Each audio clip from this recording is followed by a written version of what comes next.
Un solo país alimenta a casi 1.000 millones de personas, tiene más agua dulce que cualquier otra nación del planeta. Y en 2022, 33 millones de sus habitantes no sabían si iban a comer al día siguiente. Ese país es Brasil, y su paradoja derriba la idea más obvia del mundo, la de que si hay gente con hambre, basta con plantar más comida, solo que el planeta ya está ahogado en ella. El mundo produce casi 2.700 calorías por persona por día, alcanza para todos y aún sobra. Si miras los últimos 200 años, la producción agrícola explotó. Con la invención de los fertilizantes sintéticos, los agroquímicos y la industrialización del campo, producimos mucha más comida per cápita hoy que en cualquier otro momento de la historia humana. Aún así, más de 800 millones de personas se van a dormir con hambre esta noche. La producción bate récords, pero el hambre sigue. Esto no es un problema de producción en el campo, es un síntoma. Y Brasil es el caso más claro de esto, porque Brasil no fracasó en producir, se convirtió en una potencia agrícola y siguió con millones de hambrientos igual. Quédate hasta el final y te voy a mostrar a este mismo país vencer al hambre, perder la pelea y vencer de nuevo, sin plantar un grano de más. Y los motivos van a cambiar todo lo que crees saber sobre la comida. Primero, la regla que Brasil obedece. Para eso, volvamos a 1943. Bengala, India. 2-3 millones de personas mueren de hambre. La explicación obvia es que la cosecha falló. No falló. La producción de comida ese año fue cerca de un 13% mayor que en 1941, un año sin ninguna hambruna.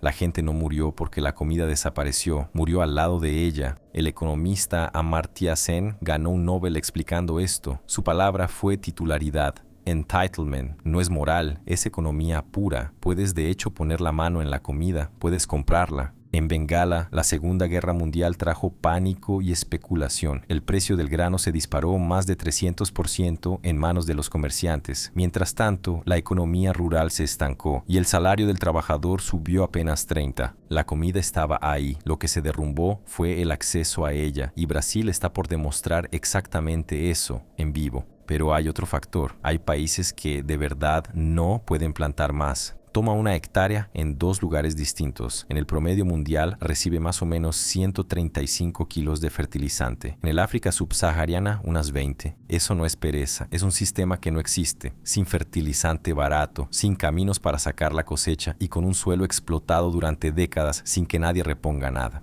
En 2006, líderes africanos prometieron elevar el promedio a 50 kilos por hectárea para 2015. No llegaron ni cerca. Por eso la Revolución Verde, la misma que triplicó la cosecha de Asia, casi no llegó a África. No le arrancas productividad a un suelo muerto a fuerza de voluntad. El suelo es capital, gástalo sin reponer y la tierra deja de pagarte de vuelta. Ahora, aquí es donde Brasil se vuelve extraordinario. Brasil hizo la versión imposible de esto. La mitad del país fue dada por inservible para la agricultura. El cerrado, una sabana ácida llena de aluminio tóxico para las plantas que nadie lograba cultivar. Entonces una empresa de investigación, Embrapa, hizo una verdadera revolución silenciosa a partir de los años 70. Le quitó la acidez al suelo con cal, creó la siembra directa que reconstruye la materia orgánica en vez de rasparla. Le enseñó a la soja a vivir en el trópico y recubrió la semilla con bacterias que fijan nitrógeno directo del aire. La producción brasileña de granos saltó de cerca de 40 millones de toneladas en los años 70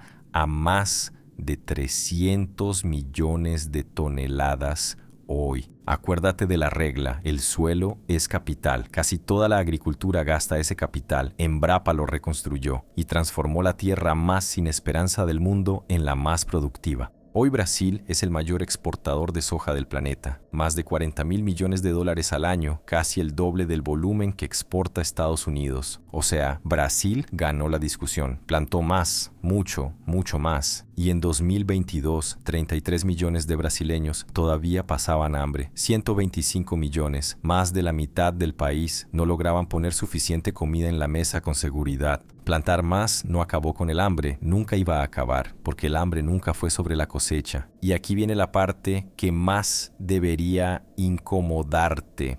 Brasil tiene casi un 12% del agua dulce del planeta, más que cualquier país, pero esa agua está muy mal distribuida. La cuenca amazónica guarda unos 3/4 de ella allá en el norte, lejos de donde vive la mayoría de la población. En cambio, el sudeste, donde están el dinero y la gente, vive con el presupuesto de agua ajustado. Y São Paulo es el caso más descarado de esto. Es el estado más poblado, el más industrializado y aún así uno de los mayores productores agrícolas del país. Producen caña de azúcar, sobre todo para etanol, y naranja para exportar jugo concentrado, principalmente a Europa y Estados Unidos. 20 millones de personas, más la industria, más el agro gigante, todo tirando del mismo sistema hídrico que no tiene la abundancia de la Amazonía detrás. Entonces, cuando la lluvia falla, la cuenta no cierra. En 2015, en medio de una sequía histórica, los principales embalses del sistema Cantareira en São Paulo se desplomaron a apenas un 5% de su capacidad. Pero São Paulo no se secó solo porque dejó de llover, se secó porque el agro tira agua que no vuelve. El Estado estaba vendiendo afuera el agua que la propia ciudad no podía perder, en forma de etanol y jugo de naranja concentrado de exportación.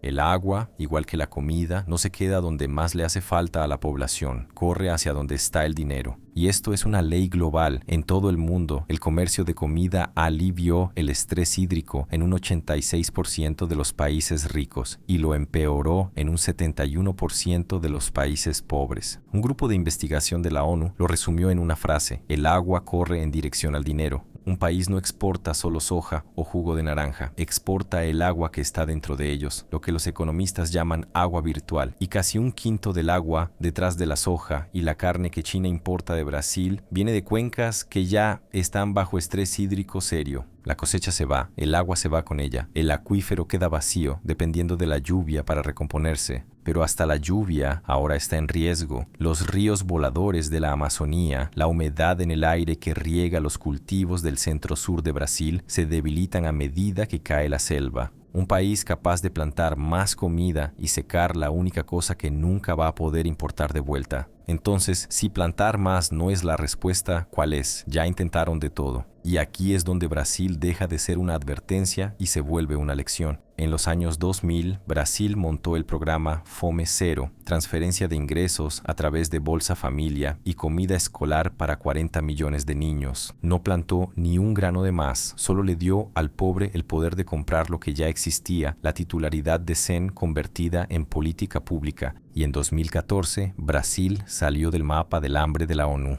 Con el cambio de gobierno y la pandemia de 2020, recortaron los programas. El hambre volvió con todo, 33 millones en 2022, mientras las cosechas seguían gigantes. Algunos años después, los programas volvieron. Y en 2025, la ONU lo confirmó. Brasil había salido del mapa del hambre otra vez. Bajó, subió, bajó, la cosecha nunca se movió, solo cambió la política. ¿Entendido? Entonces quiere decir que la gente se volvió perezosa y dependiente de la ayudita. La evidencia dice que no. Un Bolsa Familia más generoso en realidad aumentó el empleo y hasta la productividad, sacando a las familias de la trampa de la subsistencia. Y el dinero hizo algo que una caja de alimentos nunca hace. Entregado como dinero, no como caja, se gasta el mismo día en el comercio local, con el productor local. El propio instituto del gobierno, el IPEA, lo calculó. Cada real puesto en Bolsa Familia devolvió cerca de un real con 78 al PIB. Una caja de alimentos se fuga fuera de la comunidad. El dinero circula dentro de ella. Y para algunas familias, un sobrante a fin de mes se vuelve el primer escalón para invertir en sí mismas. Solo que, y este es el punto de verdad, esto todavía es un piso, no un motor. Un multiplicador encima de la pobreza sigue siendo pobreza. Cortas la transferencia y el hambre vuelve. La financias para siempre y terminas administrando el hambre en vez de acabar con ella. Entonces, el hambre es una elección, pero acabar con ella de una vez es una elección mucho más difícil y no se resuelve repartiendo ni comida ni dinero, y el costo de no acabar con esto va mucho más allá de una comida perdida. Un niño que pasa hambre en los primeros 1000 días de vida no sufre solo ese día. El cuerpo entra en un modo de supervivencia biológica y lo primero que apaga es el desarrollo cerebral. Un cerebro que no recibió nutrientes básicos en la infancia no logra absorber la educación una década después. La consecuencia, los niños que crecen desnutridos completan en promedio unos 2 años menos de escuela, y eso los acompaña por la economía toda la vida. Un estudio gigantesco en Guatemala comprobó que los bebés que recibieron nutrición adecuada terminaron ganando salarios un 46% más altos cuando adultos. Sin esa base, la persona es empujada a una trampa de baja productividad. Y cuando sumas eso para todo un país, el número es un desastre. El costo global de la desnutrición supera los 3 billones de dólares al año. En América Latina, la pérdida supera el 5% del PIB en promedio. En algunos países, pasa del 10%. El hambre es el peor impuesto sobre el capital humano de un país. Y cuando el precio de la comida se dispara, el daño se vuelve político. En 2008, más de 60 revueltas por comida estallaron en 30 países. Los investigadores encontraron un patrón: empuja el precio por encima de cierto punto y la revuelta viene detrás. La primavera árabe fue, para mucha gente que la vivió, una revolución del hambre. Un plato vacío no termina en el dolor del estómago, se desborda hacia el aula, hacia la economía y hacia la calle. Entonces, ¿cómo se acaba con esto de verdad? No redistribuyes la cosecha, aumentas cuánto puede producir cada persona y ganar. Un país lo demostró casi de un día para otro. En 1986, Vietnam no lograba alimentarse, importaba arroz al borde de la hambruna. Entonces hizo una reforma agraria, le dio al agricultor el control de su tierra y el derecho a quedarse con lo que plantara. La productividad explotó. En pocos años, Vietnam pasó de importador de arroz a uno de los mayores exportadores del mundo. Y, a lo largo de una generación, el ingreso por persona subió de menos de $700 a unos 4.500, mientras la pobreza extrema se desplomaba. No repartió comida, levantó el piso de la productividad y el ingreso subió con él. Entonces, ¿cómo sería eso para Brasil? Brasil exporta soja cruda y con ella el agua y la mayor parte del valor. Los economistas hasta lo miden. Una materia prima es el producto menos complejo que una economía puede hacer y es la complejidad la que predice el ingreso duradero.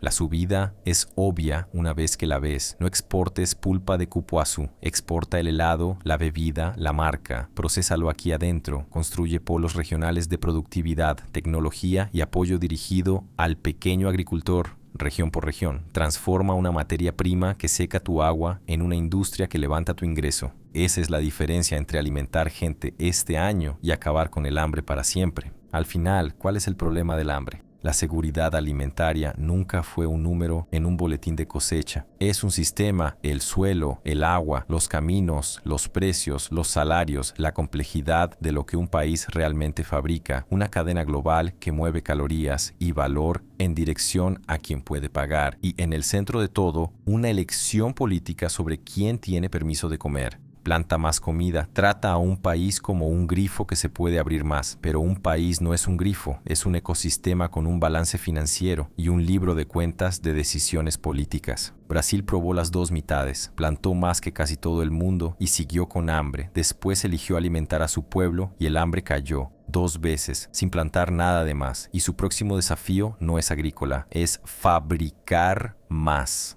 Subir de materia prima a valor terminado para que la productividad y el ingreso suban juntos de una vez. Entonces, la verdadera pregunta nunca fue ¿cómo plantamos más? Es ¿quién aquí puede garantizar su propia comida? ¿Y qué vamos a elegir construir para los que no pueden? Y esa respuesta es distinta para cada país y nunca, jamás es solo agricultura. En el momento en que dejas de ver la comida como un número y empiezas a verla como un sistema, plantar más comida empieza a sonar a estupidez. En el próximo video tomamos la frase más repetida del desarrollo: basta con copiar lo que hicieron los países ricos, y la pasamos por la misma máquina.